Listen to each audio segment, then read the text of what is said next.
Shalom, selamat pagi. Video ini berisi tentang pembahasan materi beserta latihan-latihan soal Bupena 5C tema 6 subtema 3 pembelajaran 1 sampai dengan 3.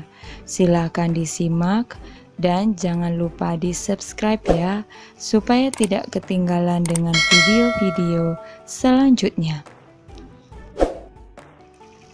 Subtema 3, pengaruh kalor terhadap kehidupan. Pembelajaran 1, muatan bahasa Indonesia KD 3.3 dan 4.3. Menyebutkan kata kunci dari teks eksplanasi pada media.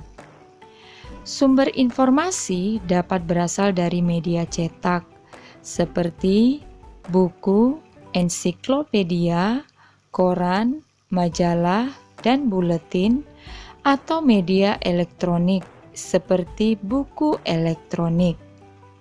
Ingat, kita dapat mengingat informasi suatu teks dengan mengetahui kata kuncinya. Kata kunci adalah kata-kata yang penting dan sering muncul dalam sebuah teks. Bupena halaman 57 sampai dengan 58, latihan muatan bahasa Indonesia KD 3.3 dan 4.3. Bacalah teks di buku Bupena 5C halaman 57 sampai dengan 58. Setelah itu, kerjakan soal-soal di bawah ini.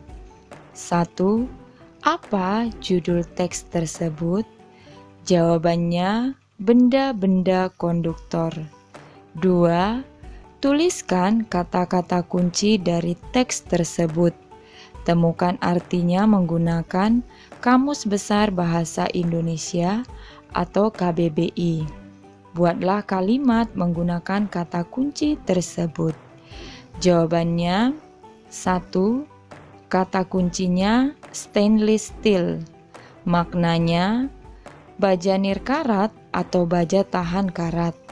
Kalimatnya, sendok dan garpu makan terbuat dari stainless steel. 2. Konduktor. Makna konduktor, benda-benda yang dapat menghantarkan panas dengan baik. Kalimatnya, sendok merupakan salah satu benda konduktor. 3. Kata kuncinya isolator.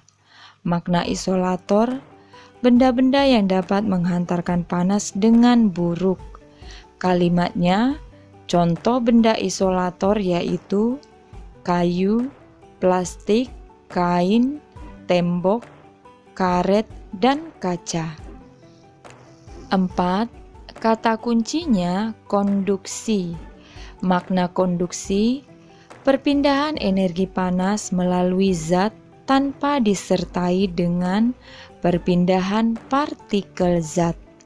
Kalimatnya, contoh peristiwa konveksi yaitu tutup panci akan terasa panas saat panci digunakan untuk memasak. 5. Kata kuncinya ebonit. Maknanya, karet vulkanisasi yang keras dan hitam, terbuat dari campuran karet dan belerang, digunakan antara lain sebagai penyekat listrik. Kalimatnya, logam berfungsi sebagai konduktor dan pegangannya dilapisi oleh ebonit. 3. Buatlah pertanyaan-pertanyaan menggunakan kata-kata kunci tersebut. Jawabannya, yang A, apa yang dimaksud dengan stainless steel? B, sebutkan salah satu contoh benda konduktor. C, sebutkan contoh benda-benda isolator. D, apa yang dimaksud dengan konduksi? E, apa yang dimaksud dengan ebonit? 4. Buatlah ringkasan dari teks tersebut. Jawabannya, sendok merupakan salah satu benda konduktor. Konduktor adalah benda-benda yang dapat menghantarkan panas dengan baik. Sebaliknya, benda-benda penghantar panas yang buruk dinamakan isolator.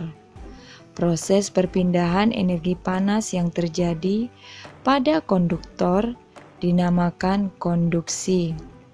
Konduksi adalah perpindahan energi panas melalui zat tanpa disertai dengan perpindahan partikel zat.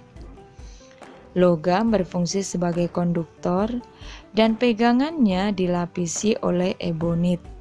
Ebonit berfungsi sebagai isolator yang bertujuan melindungi pengguna alat agar aman dan terhindar dari luka bakar akibat bersentuhan dengan bahan konduktor. Muatan IPA KD 3.6 dan 4.6 menjelaskan benda-benda yang bersifat menghambat dan mempercepat perpindahan kalor. Perhatikan cara-cara menghambat dan mempercepat perpindahan kalor dalam tabel berikut. 1. Jenis perpindahan kalor konduksi. Cara menghambat perpindahan kalor secara konduksi yaitu menggunakan benda-benda bersifat isolator seperti karet, plastik, kain wol, dan ebonit. Cara mempercepat perpindahan kalor secara konduksi menggunakan benda-benda bersifat konduktor seperti aluminium dan besi. 2. Konveksi. Cara menghambat perpindahan kalornya menjauhi atau memadamkan sumber panas. Cara mempercepat perpindahan kalor memperbesar sumber panas seperti menambah jumlah kayu bakar agar api semakin besar. Yang ketiga, radiasi. Cara perpindahannya juga sama ya. Seperti konveksi tadi, cara menghambatnya menjauhi atau memadamkan sumber panas. Cara mempercepatnya memperbesar sumber panas.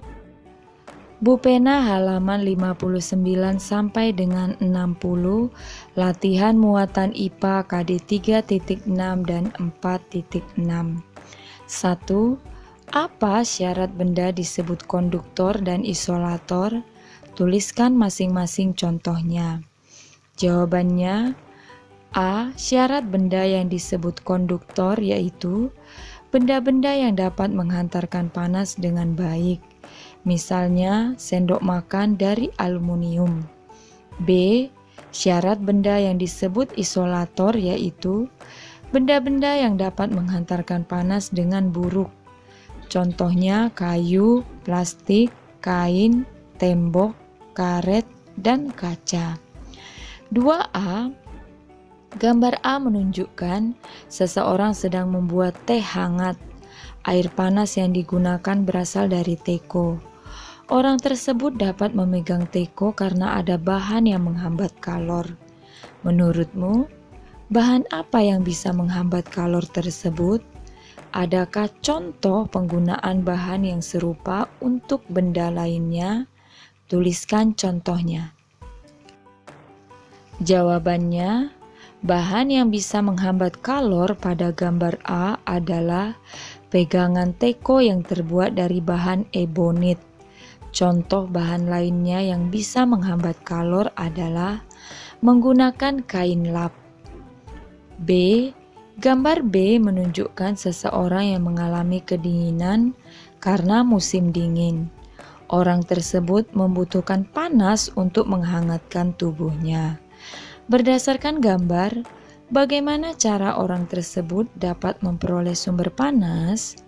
Jawabannya, pada gambar B, sumber panas diperoleh dari hembusan napas yang dikeluarkan dari mulutnya dengan cara menggenggam dan menggosokkan kedua tangannya. Pembelajaran 2 Muatan Bahasa Indonesia KD 3.3 dan 4.3 menjelaskan informasi penting dari teks eksplanasi.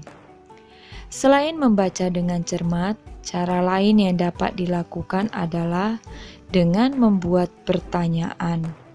Kamu dapat membuat pertanyaan pada masing-masing paragraf dengan menggunakan kata tanya.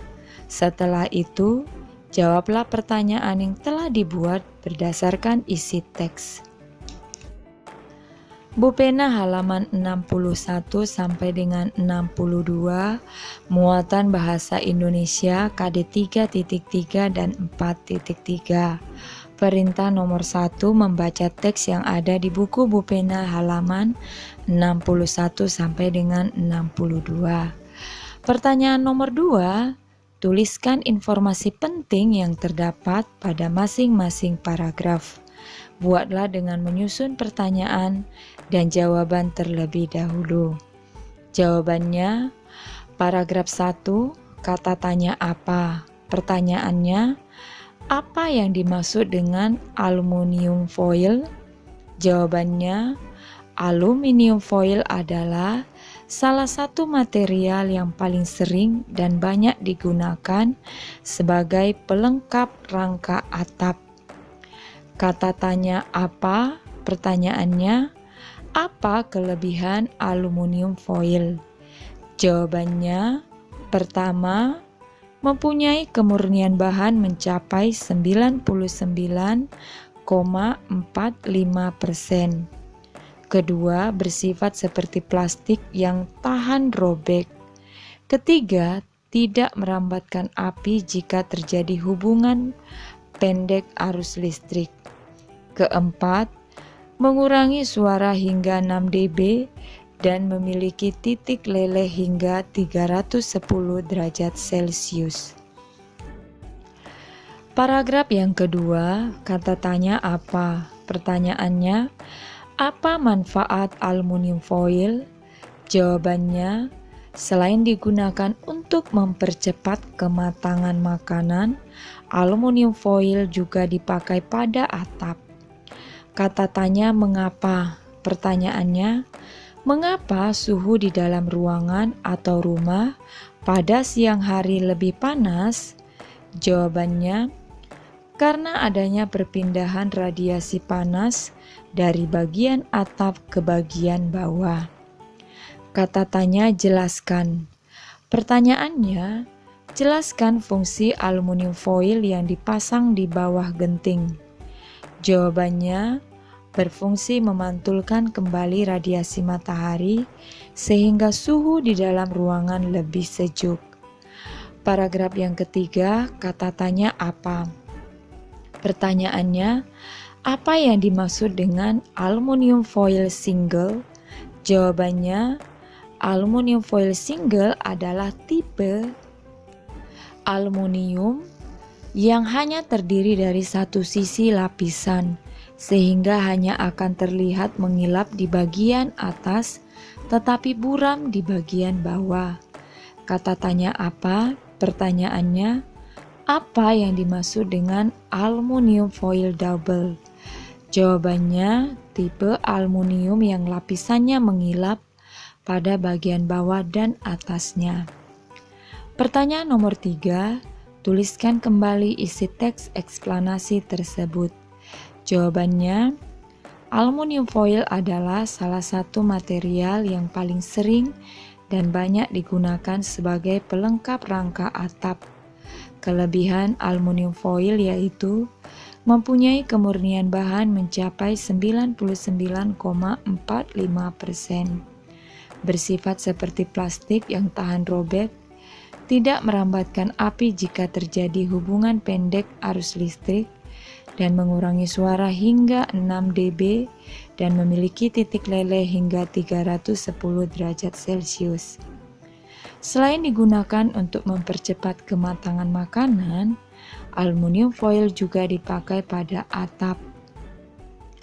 Ada dua tipe aluminium foil berdasarkan lapisannya, yaitu aluminium foil single dan aluminium foil double. Kelebihan aluminium foil double adalah lebih efektif menolak radiasi jika dibandingkan dengan single foil. Muatan IPA KD 3.6 dan 4.6 mengidentifikasi cara-cara untuk menghambat atau mempercepat perpindahan kalor pada benda. Kita dapat membuat rancangan suatu percobaan terkait dengan cara-cara untuk menghambat atau mempercepat perpindahan kalor. Rancangan dibuat dengan cara-cara sebagai berikut. 1. Identifikasilah benda-benda yang terkait konduktor dan isolator. 2. Jelaskan cara kerja benda-benda konduktor dan isolator tersebut. 3. Jelaskan pula apa yang akan terjadi jika tidak ada benda konduktor dan isolator. Muatan SBDP KD 3.1 dan 4.1 menjelaskan ciri-ciri gambar cerita pada sampul depan buku. Gambar cerita adalah gambar yang digunakan untuk menjelaskan maksud suatu cerita. Gambar sampul depan buku juga memiliki ciri-ciri sebagai berikut. 1. Gambar berisi tentang isi buku. 2. Gambar yang disajikan harus menarik. 3. Terdapat judul buku yang ditulis dengan ukuran huruf lebih besar dari tulisan lainnya, nama penulis dan nama penerbit buku. 4. Warna yang digunakan dapat menarik perhatian pembaca. Perhatikan gambar berikut ini. Gambar tersebut termasuk gambar cerita yang ada pada sampul depan buku. Gambar tersebut berisi ilustrasi dua orang anak sedang mendengarkan musik dari telepon genggam dan alat pemutar musik.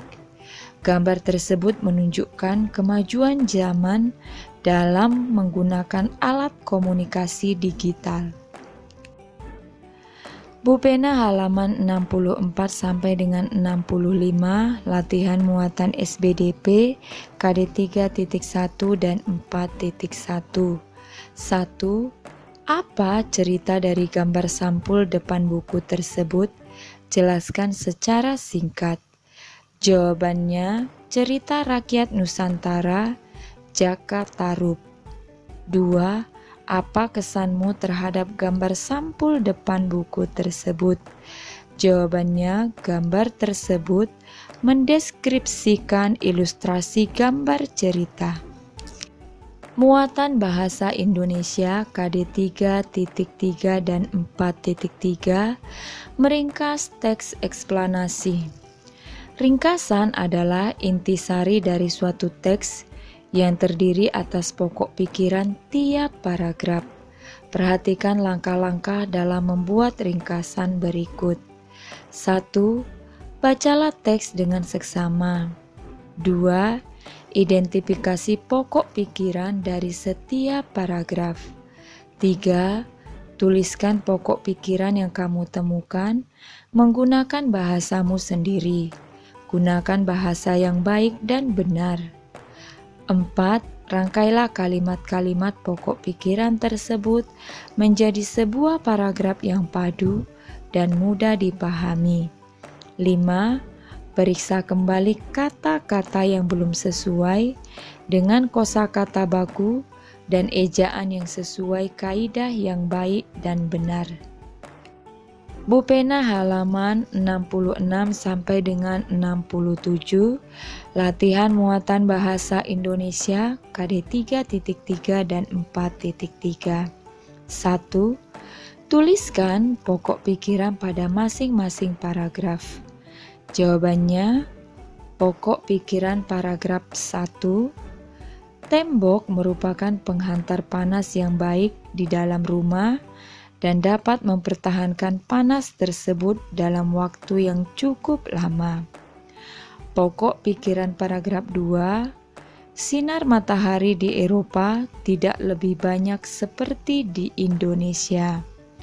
Pokok pikiran paragraf yang ketiga, di Eropa gipsum dan plafon sudah dimanfaatkan sangat baik dan memiliki fungsi saat cuaca panas dan dingin. 2. Buatlah ringkasan dari teks tersebut. Jawabannya, tembok merupakan penghantar panas yang baik di dalam rumah dan dapat mempertahankan panas tersebut dalam waktu yang cukup lama.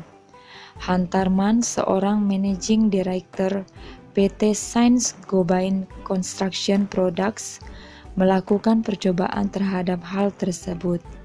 Menurut Hantarman, sinar matahari di Eropa tidak lebih banyak jika dibandingkan di Indonesia. Penduduk negara-negara Eropa melapisi tembok rumah menggunakan gipsum dengan tujuan agar panas matahari tidak berpindah ke dalam ruangan. Di Eropa, gipsum dan plafon sudah dimanfaatkan sangat baik dan memiliki fungsi. Saat cuaca panas, ruangannya tidak terlalu panas. Saat musim dingin, udara dingin tidak masuk ke dalam rumah. Penggunaan pemanas dan pendingin ruangan pun menjadi berkurang sehingga lebih hemat listrik. Pembelajaran 3 muatan IPS KD 3.2 dan 4.2. Kegiatan ekonomi masyarakat di dataran rendah. Dataran rendah merupakan dataran yang luas dan rata. Dataran ini terletak di ketinggian 0 sampai 200 meter di atas permukaan laut. Dataran rendah juga dikenal dengan istilah aluvial. Tanah jenis ini subur dan baik untuk bercocok tanam. Selain itu, dataran rendah memiliki area yang relatif datar, sehingga kondisi ini memudahkan masyarakat dalam beraktivitas. Kemudahan tersebut membuat dataran rendah berkembang menjadi pusat kegiatan masyarakat. Salah satunya adalah kegiatan pembangunan pada bidang ekonomi, seperti menanam padi dan menangkap ikan. Dataran rendah adalah daerah yang dekat pantai, sehingga dimanfaatkan oleh nelayan untuk menangkap ikan. Perhatikan gambar berikut ini. Gambar yang di sampingnya, petani memanfaatkan lahan subur di dataran rendah untuk bercocok tanam, seperti menanam padi, jagung, atau sayuran. Bu Pena halaman 68, latihan muatan IPS KD 3.2 dan 4.2. 1. Perhatikan gambar di buku Bu Pena halaman 68. 1A. Apa aktivitas yang dilakukan oleh masyarakat pada kedua lingkungan tersebut? Jawabannya, gambar A, nelayan sedang menjemur ikan di tepi laut. Gambar B, petani sedang menanam padi di sawah. 1B, apa keuntungan yang didapat dari kedua aktivitas tersebut? Jawabannya, keuntungan dari gambar A, mengeringkan ikan dapat mengawetkan ikan secara alami agar tidak membusuk dan meningkatkan harga jual ikan. Gambar B, petani dapat memproduksi padi. Pertanyaan 1C, tuliskan manfaat dari kedua aktivitas tersebut terhadap masyarakat di sekitar. Jawabannya, terdapat perpindahan sistem ekonomi sehingga masyarakat dapat ikut menikmati hasil tangkapan nelayan dan hasil beras dari panen yang dilakukan oleh petani. 1D. Bagaimana pengaruh aktivitas tersebut terhadap pembangunan sosial budaya di lingkungan sekitarnya? Jawabannya, membuat kegiatan pembangunan dan ekonomi dapat terlaksana dengan mudah. Pertanyaan nomor 2. Salah satu daerah yang menjadi pusat penghasil beras adalah Karawang.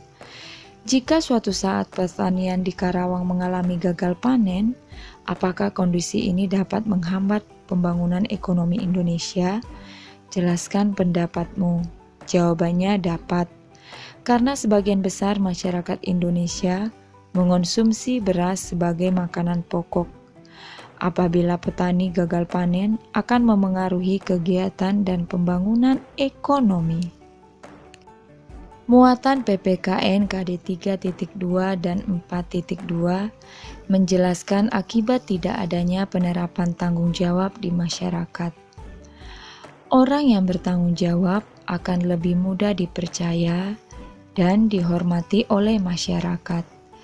Akan tetapi, jika seseorang tidak menerapkan tanggung jawab di tengah masyarakat, dapat menimbulkan beberapa akibat sebagai berikut. 1. Tidak dipercaya dan tidak dihormati oleh masyarakat. 2. Menimbulkan kerusakan di lingkungan sekitar. 3. Membuat hubungan sosial dengan masyarakat menjadi tidak baik. Bupena halaman 69 latihan muatan PPKN KD 3.2 dan 4.2. 1. Pak Tono tinggal di Kompleks Bekasi Raya. Setiap akhir pekan, masyarakat sekitar kompleks mengadakan kerja bakti bersama. Namun, Pak Tono sering sekali tidak mengikuti kerja bakti tersebut. Saat diajak untuk kerja bakti, Pak Tono beralasan dengan sibuk. Akibatnya, di depan rumah Pak Tono terlihat banyak sampah yang menyumbat aliran air. Pertanyaan 1A, apa tanggung jawab yang dimiliki Pak Tono di tengah masyarakat kompleks perumahannya? Jawabannya, Pak Tono bertanggung jawab menjaga kebersihan lingkungan sekitar kompleksnya. 1B, apa akibatnya jika tanggung jawab tersebut tidak dilaksanakan oleh Pak Tono? Jawabannya, Pak Tono tidak dipercaya dan tidak dihormati oleh masyarakat. 1C. Bagaimana seharusnya sikap masyarakat kompleks terhadap sikap Pak Tono tersebut? Jelaskan. Jawabannya, seharusnya sikap masyarakat kompleks membujuk Pak Tono agar ikut kerja bakti bersama. 2. Perhatikan gambar di buku Bupena halaman 69. 2A. Gambar mana yang menunjukkan anak sudah menjalankan tanggung jawabnya? Jawabannya gambar A. 2B. Apa tanggung jawab yang dimiliki oleh anak tersebut? Jawabannya, anak tersebut wajib bertanggung jawab menjaga kebersihan sekolah. 2C. Tuliskan akibat yang ditimbulkan oleh sikap tersebut terhadap lingkungan sekitar, baik pada gambar A maupun gambar B. Jawabannya, akibat yang ditimbulkan pada gambar A, lingkungan menjadi bersih dan indah. Sedangkan akibat yang ditimbulkan pada gambar B, kelas menjadi kotor dan dapat mengganggu suasana belajar. 3. Tuliskan tanggung jawab yang ada di lingkungan sekolah atau rumahmu. Tuliskan juga akibat yang timbul jika tanggung jawab tersebut tidak dilaksanakan dengan baik. Jawabannya, tanggung jawab di lingkungan sekolah yaitu menjaga kebersihan sekolah dan kelas, melaksanakan piket, dan mengerjakan tugas sekolah. Tanggung jawab di rumah yaitu menghormati orang tua, menyayangi adik, dan mengerjakan pekerjaan yang diperintahkan oleh orang tua. Akibat yang ditimbulkan jika tidak melaksanakan tanggung jawab yaitu 1. Sekolah menjadi kotor. 2. Belajar menjadi tidak nyaman. 3. Mendapatkan sanksi. 4. Membuat orang tua sedih. Sekian saja pembahasan hari ini. Shalom.